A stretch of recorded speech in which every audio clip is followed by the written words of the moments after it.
আসসালামু আলাইকুম। আজ 5 বছর ধরে আমি অসুস্থ। দেখ, আমার স্বামীর যে সব টাকা পয়সা আছিল আমাকে চিকিৎসা করেছে। এখন আমি অল টাইম এই বিছনায় শুয়ে থাকি। সকালবেলা যদি তুলে বসায় তখন গিয়ে একটু বসতে পারি, আবার রাত্রে এসে তুলে বসালে তখন গিয়ে একটু বসি। তাছাড়া আমার একা ওঠার মতো শক্তি নেই। আমাকে যে একটু বাইরে নিবি তাও নিতে পারে। কিভাবে নিবি? একলা তো নেওয়া সম্ভব। আমাকে যে একটা হুইল চেয়ার কিনে দিবি তাও কিনে দেওয়ার মতো সামর্থ্য নেই। আপনারা সবাই আমাকে একটু সহযোগিতা করেন, আমার পাশে দাঁড়ান।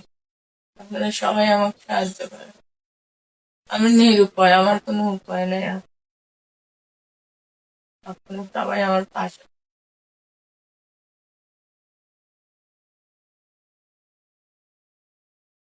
তাহলে বোঝেন আর কতটুক কষ্ট মনের ভিতর। 5টা বছর ধরা ওষুধে শুয়ে আছে তো, যে আর মনের মধ্যে হয় যে আমি একটু বাইরে বাড়াই। তো আসলে এরকম টাকা পয়সা আর কাছে নাই, মানে দিন এনে দিন খাইতেছে। আসলে কি কব কন,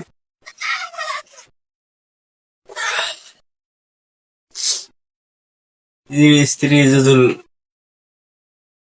কান্না করে তাহলে তোমার স্বামীর ঠিক থাকার জো আছে। তারপরও আমারও কান্না আসে, কিন্তু আমি কাঁদতে পারি না, ভিতরে ফেটে যায়।